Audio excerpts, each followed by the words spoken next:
Hello दोस्तों, स्वागत है आपका अपने इस यूट्यूब चैनल एडू बॉक्सन पे।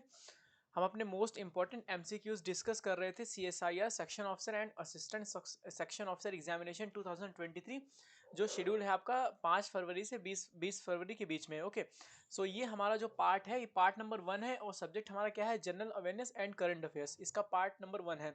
इसके पहले 3 पार्ट हमारे और आ चुके हैं, जिसमें हमारा इंडियन पॉलिटी, जिसमें हमारा इंडियन पॉलिटी का पार्ट 1 और मॉडर्न हिस्ट्री और एंशियंट हिस्ट्री। ठीक है, ये 3 पार्ट्स हमारे आ चुके हैं। तीनों पार्ट 1 नाम से हैं, पार्ट 1। इनके और भी दूसरे पार्ट भी आएंगे। ओके, सो ये वीडियो जाके आप देख सकते हैं। इनका प्लेलिस्ट का लिंक मैं डिस्क्रिप्शन बॉक्स में डाल दूंगा और ऊपर आई बटन पे भी आप क्लिक करके प्रीवियस वीडियोस देख सकते हैं। इसका पीडीएफ जो है, इन तीनों का पीडीएफ हमारे टेलीग्राम चैनल पे अवेलेबल है, वहां से डाउनलोड करके आप उसको अच्छे से रिवाइज कर सकते हैं। और जो है करंट अफेयर का पार्ट है, ये भी आपको हमारे टेलीग्राम चैनल एडू बॉक्सिंग पे मिल जाएगा। इसका भी लिंक मैं डिस्क्रिप्शन बॉक्स में डाल दूंगा, वहां से आप इसको डाउनलोड कर सकते हैं। सो चलिए स्टार्ट करते हैं। उसके पहले अगर मेरा ये वीडियो आपको अच्छा लगता है, मेरे क्वेश्चंस अच्छे लगते हैं, मेरे एफर्ट्स अच्छे लगते हैं, तो प्लीज़ मेरे चैनल को सब्सक्राइब करें, वीडियो को लाइक करें और अपने फ्रेंड्स को शेयर करें जिनका CSIR section officer and assistant section officer का एग्जाम फैब में है। ओके, चलिए स्टार्ट करते हैं क्वेश्चन नंबर 1 से। Children's climate risk index report was publish by. ये जो एक रिपोर्ट है चिल्ड्रन क्लाइमेट रिस्क इंडेक्स, ये किसके द्वारा पब्लिश करी जाती है? So UNDP, United Nation Development Programme, WHO, World Health Organization या United Nation international children's emergency Fund यानी यूनिसेफ। ठीक है, ये यूनिसेफ है। Uni sorry UNICEF, UNICEF. ठीक है, यूनिसेफ और वर्ल्ड बैंक। ठीक है, तो इसका हमारा जो करेक्ट ऑप्शन है वो हमारा सी हो जाएगा।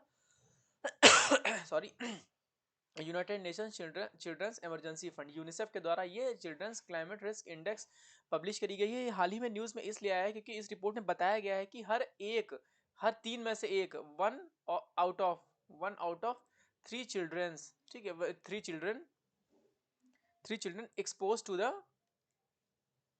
Expose to severe water scarcity. ठीक है, to expose to severe water scarcity, मतलब हर 3 में से एक बच्चा जो है वो पानी की कमी से जूझ रहा है। ठीक है, ये इस रिपोर्ट में आया है, उस वजह से ये रिपोर्ट काफ़ी न्यूज़ में आई है। तो आपको याद रखना है, चिल्ड्रन क्लाइमेट रिस्क इंडेक्स जो है किसके द्वारा पब्लिश करी जाती है? तो ये यूनिसेफ के द्वारा पब्लिश करी जाती है, United Nation international children's emergency fund.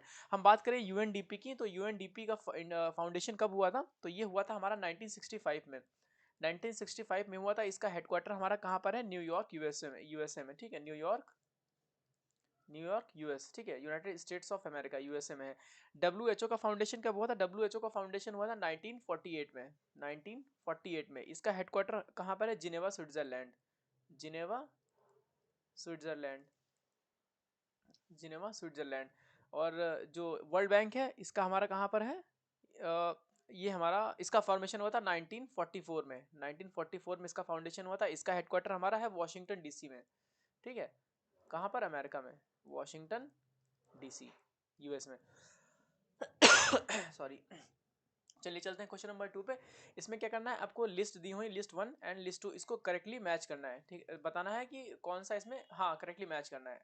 Okay, correctly match करना है। तो थोड़ा मैं जूम आउट कर लेता हूँ। ठीक है, third schedule third schedule allocation, जो है allocation of seats in council of states है, ये बताना है। फोर्थ शेड्यूल आपको मैच करना है। ठीक है, करेक्टली मैच करना है। तो इसमें देख लेते हैं। देखिए, एथ शेड्यूल जो है, एथ शेड्यूल बहुत ही फेमस रहता है और काफ़ी न्यूज़ में रहता है और बहुत एग्जाम्स में आता भी रहता है। तो एथ शेड्यूल जो है वो हमारा लैंग्वेजेस से है, तो डी का हमारा 3 हो जाएगा। तो हम देख लेते हैं ऑप्शंस में। देखिए, डी का 3 इसमें बस सी ऑप्शन में है। ठीक है, तो हमारा करेक्ट आंसर ये अपने आप ही हो जाएगा, बाकी सारे एलिमिनेट हो जाएंगे। ए का 2, बी का 1, सी का 4 एंड डी का 3।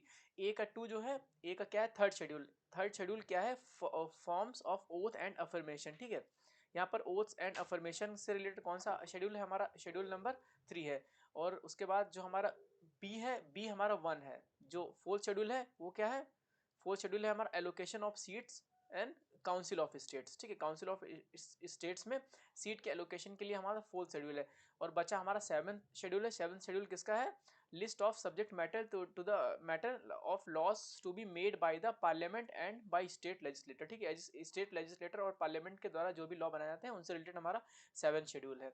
ओके, चलिए आगे चलते हैं क्वेश्चन नंबर 3 पे। ग्रीन वेयोज, ठीक है। Green Voyage 2050 project is related to which of the following? ये एक बहुत ही फेमस प्रोजेक्ट है, ठीक है। ग्रीन वोयज 2050 ये किस चीज से रिलेटेड है? Zero marine plastic pollution by ships, zero damage to marine biodiversity by ship. थोड़ा इसको जूम इन कर लेते हैं। Option number C, zero greenhouse gas emission by ships, या zero oil spillages by ship. मतलब oil का spillage होता है, कभी टैंक कोई फट गया या तो सारा जो ऑयल होता है वो सारा समुद्र की सरफेस पे फैल जाता है, ठीक है। तो इसको हमको बहुत रिड्यूस करना है। तो जो ये ग्रीन वोयज प्रोग्राम है ये हमारा ऑप्शन नंबर सी से रिलेटेड है, ठीक है। कि zero greenhouse gas emission by ships के द्वारा हमको बिल्कुल भी ग्रीन हाउस गैस का एमिशन जीरो करना है, उस चीज से रिलेटेड है। क्वेश्चन नंबर 3, तो ये न्यूज़ में इसलिए आया था क्योंकि क्या हुआ है कि इंडिया का सिलेक्शन हुआ है। India has been selected as a pioneer lead country for the international maritime organisation, ठीक है। ठीक है, ये भी याद रखना है कि अगर कोई कहीं क्वेश्चन आता है कि which country selected as the pioneer lead country for international maritime organisation, तो आपको याद रखना है वो इंडिया का हुआ है, उस वजह से काफी न्यूज में आया है, ठीक है। क्वेश्चन नंबर 4 पे चलते हैं। फुजीवारा इफेक्ट, ठीक है, ये भी न्यूज में था। Fujiwara effect is often mentioned in news is related to. Fujiwara effect अभी काफी न्यूज में था, ये किस चीज से रिलेटेड है? अर्थक्वेक से है, सुनामी से, क्लाइमेट चेंज से, या साइक्लोन से है? तो इसका हमारा करेक्ट आंसर हो जाएगा डी, साइक्लोन। साइक्लोन से रिलेटेड है, ओके। फुजीवारा इफेक्ट जो है हमारा साइक्लोन से रिलेटेड है। Question number 5, consider the following statement regarding Shreshta schemes, ठीक है। श्रेष्ठा स्कीम के रिगार्डिंग हमको अपने करेक्ट स्टेटमेंट बताने हैं, ठीक है। करेक्ट बताने हैं। करेक्ट इनकरेक्ट हमेशा याद रखना है कि करेक्ट पूछा गया कि इनकरेक्ट पूछा गया, तो यहाँ पर हमारा करेक्ट पूछा गया है, ठीक है। Shreshtha scheme. Question number 5, this scheme aimed at advancing education and promoting the socio-economic progress of scheduled caste. Statement number 1. Statement number 2, this scheme is introduced by Ministry of Education, Government of India. Government of India के under में जो हमारी ministry आती है, ministry of education, ये ministry ने ही इस scheme को इंट्रोड्यूस करा है। तो करेक्ट पूछा गया, पहला स्टेटमेंट हमारा बिल्कुल करेक्ट है कि this scheme is aimed at advancing education and promoting the socio economic progress of schedule caste, ठीक है, एससी के लिए। और जो स्टेटमेंट नंबर 2 है ये हमारा गलत है, क्योंकि ये मिनिस्ट्री ऑफ एजुकेशन की नहीं है, ये ministry of social justice and empowerment की स्कीम है। Ministry of social justice and empowerment, ठीक है, एम्पावरमेंट की स्कीम है ये, ministry of social justice and empowerment. तो करेक्ट पूछा गया तो ओनली 1 इसका ए ऑप्शन हमारा करेक्ट हो जाएगा, ओके। क्वेश्चन नंबर 5 पर आगे चलते हैं। क्वेश्चन नंबर 6 पे sorry, eight which place PM Modi will launch the नमो शेतकारी महा सन्मान निधि योजना, ठीक है। थोड़ा अजीब सा नाम है इसका, ठीक है। नमो शेतकारी महासन्मान, ठीक है, निधि योजना। नमो शेतकारी महासन्मान निधि योजना पीएम मोदी हाल ही में किस प्लेस पे लॉन्च करी है? Question number 6। सो महाराष्ट्र, मध्य प्रदेश, या उत्तर प्रदेश, गोवा। तो हमारा इसका करेक्ट आंसर हो जाएगा महाराष्ट्र। महाराष्ट्र में ये इन्होंने की है, और ये स्कीम जो है वो जो सम्मान निधि आता है, पीएम सम्मान निधि, उसके अंडर में ही ये हुई है, ठीक है। उसके जो बेनिफिशियरीज हैं उनसे रिलेटेड स्कीम है, तो आपको याद रखना है। क्वेश्चन नंबर 6 का करेक्ट ऑप्शन क्या हो जाएगा? महाराष्ट्र। प्राइम मिनिस्टर नरेंद्र मोदी जी ने नमो शेतकारी महासन्मान निधि योजना महाराष्ट्र में लॉन्च करी है। Question number 7, in July 2023 which company has entered into Nifty 50 index, देखिए ये काफी न्यूज में था कि जुलाई 2000 लास्ट ईयर 2023 में जुलाई में इसमें से कौन सी जो आईटी कंपनी है ये निफ्टी 50 के इंडेक्स में शामिल की गई है। सो स्टेटमेंट जो ऑप्शन है हमारा कॉग्निजेंट है, विप्रो है, या एलटीआई माइंट्री है, या टीसीएस है। तो क्वेश्चन नंबर 7 का हमारा करेक्ट ऑप्शन हो जाएगा एलटीआई माइंट्री। जो माइंट्री ये कंपनी है, ये हाल ही में मतलब लास्ट ईयर जुलाई 23 में ये निफ्टी 50 के इंडेक्स में मतलब इंक्लूड कर ली गई है, ठीक है। तो उस वजह से ये न्यूज़ में आई है, ये आपको याद रखना है। Question number 8, who one the 26 world billiard championship title, जो 26वां वर्ल्ड बिलियर्ड चैंपियनशिप टाइटल हुआ था ये किसके द्वारा जीता गया है? चार ऑप्शन है, पंकज आडवाणी, सौरभ कोठारी, ध्रुव सितवाला या ये नए थवे ओ। ये थोड़ा पता नहीं कहाँ का नेम है, इंडियन है या इसके बारे में आइडिया नहीं है। चलिए ठीक है, क्वेश्चन नंबर 8 का जो करेक्ट आंसर है वो हमारा पंकज आडवाणी है। ठीक है, आपने इनको देखा होगा, इनको ये जो है बिलियर्ड्स के प्लेयर हैं, स्नूकर बिलियर्ड्स कुछ भी कह सकते हैं। ठीक है, सो ये जो 26 अब इसके बारे में बात करेंगे, 26 वर्ल्ड बिलियर्ड चैंपियनशिप ये हेल्ड कहाँ हुई थी? तो ये दोहा कतर में हेल्ड हुई थी। ठीक है, ये भी याद रखना है, दोहा कतर, जो कतर कंट्री है। ठीक है, कतर कंट्री है, उसके सिटी दोहा में ये हेल्ड हुई थी 2023 में। और वहां पर ये जीते कौन थे? पंकज आडवाणी जीते थे, जो हमारे इंडिया से आते हैं। ठीक है, question number 9, name the India's first on demand blood logistic platform for hospitals and blood banks. ठीक है, ये जो कहीं इंडियाज फर्स्ट करके आता है तो वो क्वेश्चन इंपॉर्टेंट हो जाता है। ठीक है, फैक्ट जो वन लाइनर क्वेश्चन होते हैं उसमें ऐसे क्वेश्चन आते हैं, तो आपको याद रखना है कि इंडिया का पहला कौन सा है on demand blood logistic platform है हॉस्पिटल्स के लिए और ब्लड बैंक्स के लिए। मतलब अगर आपको इंस्टेंट ब्लड कहीं चाहिए तो इसके थ्रू आप जल्दी से ट्रेस कर सकते हैं कि ये ब्लड आपको कहाँ कहाँ अवेलेबल है और कितना टाइम आपको ये लगेगा, आपको रिसीव करने में, मिलने में कितना टाइम लगेगा। ठीक है, सॉरी। तो उसी प्लेटफॉर्म का नाम पूछा गया है, तो anaemia x blood plus anaemia x या रैनबैक्सी लाइफ या सिप्ला ब्लड प्लस। तो इसका जो हमारा करेक्ट ऑप्शन हो जाएगा क्वेश्चन नंबर 9 का, ये हमारा बी हो जाएगा। ठीक है, ब्लड, ये स्पेलिंग गलत नहीं है, ये ऐसे ही है। ठीक है, डबल ए नहीं है, डबल ओ नहीं है, ऐसे ही है, ब्लड प्लस।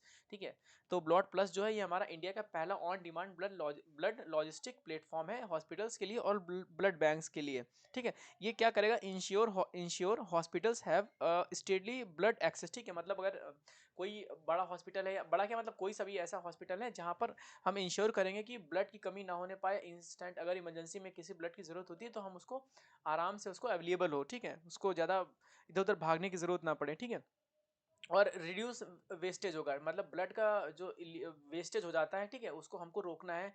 मान लीजिए कोई पैकेट है कोई या कुछ और है, पाउच जिसमें ब्लड को रखा गया है, बाई चांस वो लीक कर जाता है तो वो वेस्ट हो जाता है, तो उसको भी हम इसमें इसके थ्रू रिड्यूस करेंगे। ठीक है, उसका रख रखाव बहुत अच्छे से करेंगे। तो वही है, ये आपको याद रखना है कि पहला first on demand blood logistic platform है वो कहाँ, उसका नाम क्या है? उसका ब्लड एक्स है, और ये इंश्योर करेगा ब्लड की सप्लाई को और उसके वेस्टेज को। ठीक है, कि वो वेस्ट ना हो। Question number 10, consider the following statement regarding उद्गम स्कीम। उद्गम स्कीम के रिगार्डिंग आपको इनकरेक्ट स्टेटमेंट बताने हैं। ठीक है, इनकरेक्ट यहाँ पर है ना, इनकरेक्ट। तो स्टेटमेंट नंबर 1 क्या कह रहा है? This web portal is launch to help track unclaimed deposits across multiple banks. ठीक है, अनक्लेम्ड, हाँ, अनक्लेम्ड डिपॉजिट जो मल्टीपल बैंक्स में है, ठीक है, उसको ट्रैक करने के लिए ये पोर्टल हेल्प करेगा। और ये पोर्टल किसके द्वारा लॉन्च किया गया है? आरबीआई के द्वारा। Question number 10। ठीक है, क्वेश्चन नंबर 10 इसमें इनकरेक्ट पूछा गया है, तो हमारा पहला स्टेटमेंट बिल्कुल करेक्ट है और दूसरा स्टेटमेंट भी बिल्कुल करेक्ट है। आरबीआई के द्वारा लॉन्च किया गया है और इसका काम मेनली क्या है कि ये हेल्प करेगा अनक्लेम्ड डिपॉजिट जो है, जो इंडिया भर में मल्टीपल्स बैंक अकाउंट्स में है उसको ट्रैक करने के लिए। तो दोनों स्टेटमेंट हमारे करेक्ट हैं। तो यहाँ इनकरेक्ट पूछा गया है, तो हमारा ऑप्शन हो जाएगा डी, नन ऑफ दिस। ठीक है, मतलब कि कोई भी इसमें से इनकरेक्ट नहीं है। Question number 11, which rocket achieve the historic feet of being the world's first methane powered rocket successfully launched 3 satellites into orbit on December 2023। ठीक है, सॉरी। तो इसमें बेसिकली पूछा गया है कि वर्ल्ड का, विश्व का, मतलब दुनिया का पहला ऐसा कौन सा रॉकेट है जो मीथेन पावर्ड है और वो लॉन्च किया गया है, तो वही उसका नाम पूछा गया है। ठीक है, जैसे इसमें स्टेटमेंट जो पहला ऑप्शन है, nebula 1 Y2 by deep blue aerospace, gravity 1 by Orion space या सेरेस 1 बाई गैलेक्टिक एनर्जी या जैक जुके, अजीब सा नाम है इसका, थोड़ा जो भी प्रोनाउंसिएशन हो अपने हिसाब से कर लीजिएगा अगर मैं गलत कर रहा हूँ तो। ठीक है, जुके 2Y3 by landscape technology. So question number 11 का जो है इसका हमारा करेक्ट ऑप्शन यही हो जाएगा, जुके 2Y3 बाई लैंडस्केप टेक्नोलॉजी। ये कहाँ की है? ये प्राइवेट एक कंपनी है, कहाँ की? चाइना की, चाइना बेस्ड। ठीक है, चाइना बेस्ड। ये वैसे आपसे शायद ना पूछा, लेकिन मैं आपको बस बता रहा हूँ कि जुके 2 जो है ये चाइना ने, अगर कंट्री पूछे तो आपको चाइना याद रखना है, ये चाइना ने लॉन्च किया है। और इसका नाम क्या है? तो जुके 2Y3 बाई, और टेक्नोलॉजी कौन सी कंपनी है? तो लैंडस्केप टेक्नोलॉजी। ओके, चलिए question number 12, who has been named at the as the Time person of the year 2023। ये हर साल एक टाइम एक मैगजीन है, उसमें निकालते हैं कि पर्सन ऑफ द ईयर कौन है 2023 का। तो इसमें टेलर स्विफ्ट है, क्रिस्टियानो रोनाल्डो है, नरेंद्र मोदी है, विराट कोहली है। तो क्वेश्चन नंबर 12 का हमारा करेक्ट आंसर हो जाएगा टेलर स्विफ्ट। ये एक सिंगर राइटर है, तो ये इनको time person of the year 2023 मतलब बनाया गया है, मतलब जीता है इन्होंने, ठीक है। नेम मतलब क्या बोलते हैं उसको, मतलब इनको मतलब इनका नाम आया है उसमें, ठीक है। ये जो है टेलर स्विफ्ट। तो आपको याद रखना है time person of the year 2023 कौन है, तो वो है Taylor Swift. Okay, question number 13, global tax evasion report. इस रिपोर्ट के बारे में अभी शायद आईबी वाली सीरीज में मैंने आपको बताया था, या किसी में क्वेश्चन ये एक बार हम ना वो कर चुके हैं, ठीक है, डिस्कस कर चुके हैं। Global tax evasion report 2023 is release by which of the following, ठीक है। ग्लोबल टैक्स इवेजन किसके द्वारा है? सो जो इसका ऑप्शन नंबर, इसका जो है ऑप्शंस देख लेते हैं। एक तो ओईसीडी है, एक यूरोपियन यूनियन टैक्स ऑब्जर्वेटरी है, global forum on transparency and exchange for tax purposes, या United Nations Economic and Social Council इकोसॉक। तो क्वेश्चन नंबर 13 का हमारा करेक्ट ऑप्शन जो हो जाएगा वो बी हो जाएगा, ठीक है। यूरोपियन टैक्स ऑब्जर्वेटरी है जो है, इसके द्वारा global tax evasion report 2023 release करी गई है। याद रखना इंपॉर्टेंट है, ये काफी न्यूज में भी कुछ दिन पहले थी। चलिए चलते हैं क्वेश्चन नंबर 14 पे। Which of the following actress bagged the trophy for the best lead actress at the Asian Contents Awards and Global OTT Awards 2023 in Busan, south Korea? South Korea की सिटी है Busan, वहाँ पर जो हमारा ये ये जो हमारा ग्लोबल ओटीटी अवार्ड्स हुआ था 2023, ठीक है। एशियन कैटेगरी में, एशियन कॉन्टिनेंट्स है ये, शायद थोड़ा सा वो टाइपिंग एरर है, ठीक है। एशियन कॉन्टिनेंट्स अवार्ड, ठीक है। तो इसमें किस एक्ट्रेस ने ये ट्रॉफी जीती है? तो हमारा जो करेक्ट ऑप्शन हो जाएगा, देखिए चार ऑप्शन है। सुस्मिता सेन है, श्वेता त्रिपाठी है, शोभिता धुलीपाला है, और करिश्मा ताना है। तो हमारा जो करेक्ट ऑप्शन हो जाएगा ये हमारा करिश्मा ताना हो जाएगा। करिश्मा ताना ने जीता है ये वाला अवार्ड। कौन सा है? Asia continent awards and global OTT awards 2023 best leading actress के लिए, ठीक है। और अगर ये इसमें आपसे वो पूछा जाए कि कौन सी वेब सीरीज या मूवीज के लिए, तो नेटफ्लिक्स की एक सीरीज है, ठीक है। नेटफ्लिक्स की एक सीरीज है जिसका नाम है स्कूप। याद रखना है आपको, ये इंपॉर्टेंट है, क्वेश्चन पूछा सकता है, ठीक है। ये नहीं है, scoop, SCOOP, scoop. Scoop Netflix series के लिए करिश्मा ताना को बेस्ट फीमेल लीड एक्ट्रेस का अवार्ड मिला है Asia continent awards and global OTT awards, जो कि कहाँ हेल्ड हुआ था? बुशान, साउथ कोरिया में। Okay, question number 15, what is the title of the short film that one the best film award eight 75 creative minds of tomorrow film challenge in 54th IFFI, ठीक है, international film festival, ठीक है। सो चार movies हैं इसमें, ठीक है, short film है, ओध है, ब्रीथ है, वैक्सीन है, AI है। तो इसका हमारा जो करेक्ट ऑप्शन हो जाएगा वो ओध हो जाएगा, ठीक है, ओध। ये जो शॉर्ट फिल्म है इसने जीता है बेस्ट फिल्म अवार्ड, कहाँ पर? किस कैटेगरी में? 75th creative minds of tomorrow, ठीक है। ये इसका जो है कैटेगरी है, और कहाँ पर? 54th IFFI में, ठीक है। आगे चलते हैं क्वेश्चन नंबर 16 पे। Consider the following statement regarding 75-25 initiative, ठीक है। ये इनिशिएटिव के रिगार्डिंग आपको करेक्ट स्टेटमेंट बताने हैं, ठीक है, कौन कौन से करेक्ट है। तो question number 16, so it was launched by union health ministry. ये यूनियन हेल्थ मिनिस्ट्री के द्वारा लॉन्च किया गया है। Statement number 2, the aim of initiative to provide standard care to 75 million individuals suffering from hypertension and diabetes by 2025। So देखिए पहला statement हमारा भी बिल्कुल करेक्ट है, और दूसरा भी स्टेटमेंट हमारा बिल्कुल करेक्ट है। ये हेल्थ मिनिस्ट्री के द्वारा लॉन्च किया गया है, और हमारा इसमें एम क्या है कि 75 मिलियन इंडिविजुअल को हम केयर प्रोवाइड करें जो सफ़र कर रहे हैं हाइपरटेंशन और डायबिटीज़ से। तो क्वेश्चन नंबर 16 का हमारा करेक्ट पूछा गया है, तो हमारा सी ऑप्शन हो जाएगा, बोथ 1 and 2, ये हमारा करेक्ट आंसर हो जाएगा। Question number 17, which company unveiled the condor quantum computing chip with 1121 super conducting, ठीक है, qubits in December 2023? Question number 17, okay. Which company, किस कंपनी ने अनवील किया है कॉन्डोर क्वांटम कंप्यूटिंग चिप का, ठीक है, जो 1121 सुपर कंडक्टिंग क्यूबिट्स में है, दिसंबर 2023 में। तो इसका हमारा जो करेक्ट ऑप्शन हो जाएगा, ठीक है, गूगल है, माइक्रोसॉफ्ट है, आईबीएम है, इंटेल है, तो हमारा इसका करेक्ट ऑप्शन हो जाएगा आईबीएम। आईबीएम ने ये जो है जो ये चिप है वो अनवील करी है, ठीक है, आपको याद रखना है। Question number 18, the Indian government officially establish the national turmeric board. ये लास्ट ईयर काफी न्यूज में था 2023 में, तो क्वेश्चन इंपॉर्टेंट है, ठीक है। The Indian government officially establish the national turmeric board in which ministry will oversee it operations, मतलब किस मिनिस्ट्री के अंडर में इसके ऑपरेशंस जो है उनकी देखरेख करी जाएगी, ये जनरली पूछा गया है। सो क्वेश्चन नंबर कौन था हमारा 18 में है, स्टेट में पहली मिनिस्ट्री है ministry of agriculture and farmer welfare, ministry of commerce and industry, और जो थर्ड मिनिस्ट्री है ministry of consumer affairs and food and public distribution, और जो लास्ट है ministry of food processing industries, ठीक है। तो ये सारी मिलती जुलती हैं, तो कंफ्यूज नहीं होना है, ये बिल्कुल डिफरेंट मिनिस्ट्री के अंडर में है, ministry of commerce and industry, ठीक है। एग्रीकल्चर से आप कंफ्यूज मत होइएगा, या ये से फूड से कंफ्यूज मत होइएगा, और फूड प्रोसेसिंग से भी, ठीक है, बिल्कुल अलग मिनिस्ट्री है, ministry of consumer commerce and industry, ठीक है, कंज्यूमर बोल दिया था मैंने, सॉरी उसके लिए, ठीक है। Ministry of commerce and industry के अंडर में ये टर्मरिक बोर्ड का इस्टेब्लिशमेंट हुआ, सेटअप हुआ है, ठीक है। अगर हम टर्मरिक के बारे में बात करें, ठीक है, तो इंडिया जो है वो लीडिंग प्रोड्यूसर एंड एक्सपोर्टर है टर्मरिक का, ये भी याद रखना है, इंपॉर्टेंट फैक्ट है, इंडिया इज लीडिंग प्रोड्यूसर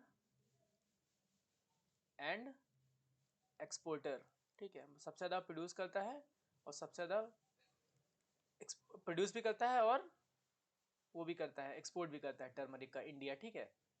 और ये वर्ल्ड का 62% कवर करता है, सोच लीजिए कितना ज़्यादा करता है, वर्ल्ड का 62% जो एक्सपोर्ट करता है वो कौन करता है, इंडिया ही करता है। और अगर स्टेट की बात करें, कौन से स्टेट में सबसे ज़्यादा हमारा होता है, तो आपको याद रखना है, ठीक है, महाराष्ट्र, एक तो महाराष्ट्र हो गया, सबसे ज़्यादा करता है, महाराष्ट्र के बाद हो गया तेलंगाना, ठीक है, तेलंगाना के बाद हमारा हो गया कर्नाटका, और कर्नाटका के बाद हमारा हो गया तमिलनाडु, ठीक है, तमिलनाडु, तो याद रखिएगा, ठीक है, MH, Telangana TG, Karnataka KA, और तमिलनाडु TN, ठीक है, ये याद रखिएगा। सबसे ज़्यादा महाराष्ट्र, कहीं कहीं हो सकता है आपको MP मिल जाए, तो वो पुराना डेटा है, तो उसको अपडेट कर लीजिएगा। अब महाराष्ट्र है वो सबसे ज़्यादा जो है टर्मरिक प्रोड्यूस करता है।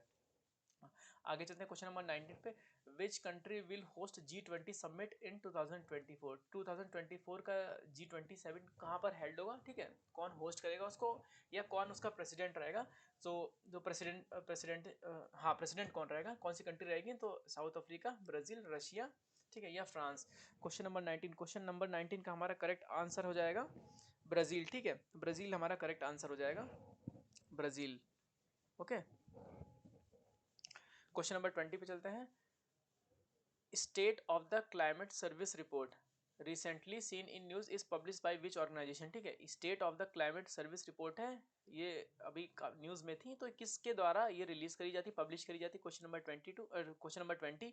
सो इसमें क्या है, चार ऑप्शन है, एक तो हमारा UNEP United Nation Environmental Programme, या World Meteorological Organization, International Meteorological Organization, या Indian Meteorological Department. Question number 20।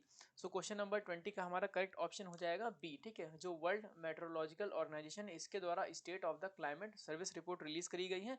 और WMO का फाउंडेशन अगर हम बात करें, तो ये हमारा 1950 में इसका फाउंडेशन हुआ था, और इसका हेडक्वार्टर कहाँ पर है, जिनेवा स्विट्जरलैंड में, ठीक है, जिनेवा स्विट्जरलैंड में, ठीक है, ये याद रखना है आपको कि WMO का फाउंडेशन 1950 में हुआ था, और हेडक्वार्टर इसका जिनेवा स्विट्जरलैंड में है, और ये रिपोर्ट रिलीज करता है state of the climate service report. Question number 21, consider the following statement regarding stand up India scheme. Stand up India scheme के रिगार्डिंग आपको बताने हैं स्टेटमेंट्स कौन से इनकरेक्ट, ठीक है, इनकरेक्ट स्टेटमेंट आपको बताने हैं। क्वेश्चन नंबर 21, ठीक है, तो aim of this scheme is to promoting entrepreneurship amongst women, SC and ST communities. Statement number 2 जो है, the scheme is anchored by department of finance, ये स्पेलिंग गलत हो गई थोड़ी, स्पेलिंग थोड़ा सा टाइपिंग एरर है, ठीक है, ये finance. Department of finance services under ministry of social justice and empowerment. तो इनकरेक्ट पूछा गया है, तो क्या है,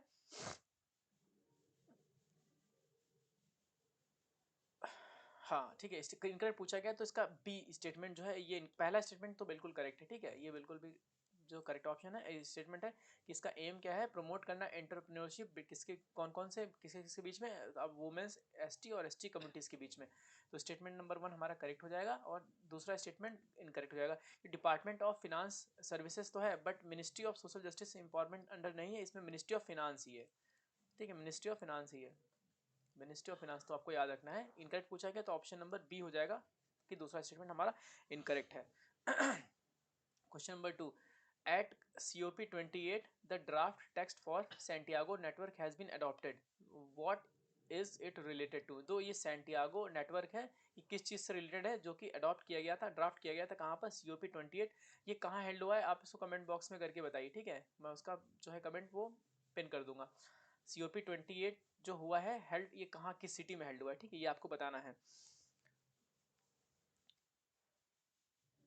ऑप्शन नंबर ए है to bolster sustainable shipping, to help developing countries from climate change impact, to boost green energy infrastructure development, to usher usher environment awareness amongst developing countries. Question number 22, question number 22 का हमारा जो correct option हो जाएगा B हो जाएगा, ठीक है, to help developing countries from climate change impact. जो कंट्रीज डेवलपिंग फेज में है उनको हमको सपोर्ट करना है, ठीक है, क्लाइमेट चेंज के रिगार्डिंग, ठीक है, कि उन पे क्या इम्पैक्ट हो सकते हैं, क्या इम्पैक्ट उन पे पड़ रहे हैं, ठीक है, उससे उसकी स्टडीज रिलेटेड है। तो आपको याद रखना है कि सैंटियागो नेटवर्क इस चीज़ से रिलेटेड है कि डेवलपिंग कंट्रीज को हमको हेल्प करना है।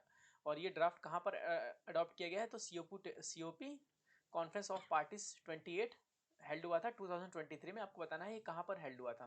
Question number 23, and experimental learning programme Prerna launched by ministry of education is prepared by, ठीक है, ये प्रेरणा स्कीम जो है ये एक एक्सपेरिमेंटल लर्निंग प्रोग्राम है, ये मिनिस्ट्री ऑफ एजुकेशन के अंडर में लॉन्च करी गई है, बट पूछा गया है कि ये किसके द्वारा प्रिपेयर करी गई है, तो IIT Delhi, IIT Bombay, IIT Madras या IIT गांधीनगर, ठीक है। क्वेश्चन नंबर 23, क्वेश्चन नंबर 23 का हमारा करेक्ट ऑप्शन हो जाएगा D, IIT Gandhinagar. IIT Gandhinagar के द्वारा ये हमारी स्कीम जो है प्रिपेयर करी गई है और लॉन्च किसके द्वारा करी गई, मिनिस्ट्री ऑफ एजुकेशन के अंडर में। तो याद रखना है प्रेरणा स्कीम जो है ये एक एक्सपेरिमेंटल लर्निंग प्रोग्राम है मिनिस्ट्री ऑफ एजुकेशन के अंडर में और प्रिपेयर किया गया है IIT गांधीनगर के द्वारा। Question second last question, India's first healthy and hygienic food street prasadam is setup in which of the following city. Bharat की पहली healthy and hygienic street food street जो है प्रसादम नाम से, ये कहाँ सेटअप करी गई है, किस सिटी में, तो न्यू दिल्ली, उज्जैन, लखनऊ या Mumbai Maharashtra. Question number 24, question number 24 का हमारा करेक्ट ऑप्शन हो जाएगा उज्जैन, उज्जैन MP, ठीक है, मध्य प्रदेश की सिटी जो है उज्जैन, वहाँ पर ये भारत की पहली health and hygienic food street start करी गई है। याद रखिएगा, इंपॉर्टेंट है। लास्ट लास्ट क्वेश्चन चलते हैं, ये हमारा आज की वीडियो का लास्ट क्वेश्चन है, विच of the following country is not a member of UNESCO, ठीक है। ये क्वेश्चन अभी हाल ही में न्यूज़ में था, ठीक है, सो उसमें बताना है कि इसमें से यूनेस्को का मेंबर कौन नहीं है, ठीक है। न्यूज़ में यूनेस्को इसलिए आया था क्योंकि हमारी 2023 में दो चीज़ें, एक तो होयसाला टेम्पल जो कर्नाटका का है ना, होयसाला टेम्पल, होयसाला टेम्पल है, इसको वर्ल्ड हेरिटेज साइट में मतलब शामिल किया गया था। टोटल इंडिया में 42 वर्ल्ड हेरिटेज साइट्स हैं और 2023 में होयसाला टेम्पल्स को भी इसमें इंक्लूड किया गया है। एक और है वो मेरे को एक्जैक्टली अभी याद नहीं आ रही है, ठीक है, मैं नेक्स्ट वीडियो में कभी याद आएगा तो मैं उसको बता दूंगा। एक तो होयसाला टेम्पल है, दूसरा कुछ और है, उसको भी शामिल किया गया है। 2023 में दो चीज़ें शामिल हुई हैं जिसमें होयसाला टेम्पल है और दूसरा वो है जो मेरे को इसमें याद नहीं आ रहा है, ठीक है। तो इसका हाँ देखते हैं कि इसमें से मेंबर नहीं है, तो देखिए Iran, north Korea, Russia, Israel, इसमें सब तो हैं, ईरान भी है, नॉर्थ कोरिया भी है और रशिया भी है, बट इसराइल नहीं है, ठीक है। बहुत ही फैक्चुअल क्वेश्चन है ये, ठीक है, आपको याद रखना है कि इसका जो इसराइल है, इसराइल यूनेस्को का पार्ट नहीं है, ठीक है। और यूनेस्को का फॉर्मेशन कब हुआ था, तो आपको याद रखना है यूनेस्को का फॉर्मेशन हुआ था, हाँ एक मिनट रुकिए, इसके हेडक्वार्टर की बात कर लेते हैं। हेडक्वार्टर इसका है हमारा पेरिस में, ठीक है, इसका हमारा हेडक्वार्टर है पेरिस में। और इंडिया में, हाँ दूसरा याद आ गया, शांति निकेतन, शांति निकेतन, ठीक है, शांति निकेतन वेस्ट बंगाल, वेस्ट बंगाल में शांति निकेतन है, इसको वर्ल्ड हेरिटेज साइट में इंक्लूड किया गया है। और होयसाला टेम्पल जो है ये कर्नाटका का है, ठीक है। इन दोनों को वर्ल्ड हेरिटेज साइट में इंक्लूड किया गया है। और यूनेस्को का जो है हेडक्वार्टर कहाँ पर है, पेरिस में है। ओके, सो आज की वीडियो में हम इतने ही क्वेश्चन। सो मिलते हैं नेक्स्ट वीडियो में। और इसका पीडीएफ आपको हमारे टेलीग्राम चैनल एडुबॉक्सिंग पे मिल जाएगा। मैं उसका लिंक डिस्क्रिप्शन बॉक्स में डाल दूंगा, आप वहाँ ज्वाइन कर सकते हैं। और वहाँ पर मैं डेली क्विज भी डालता हूँ। ओके, सो अगर आपको ये वीडियो अच्छा लगा हो तो प्लीज़ चैनल को सब्सक्राइब करें, वीडियो को लाइक करें, शेयर करें। Thank you.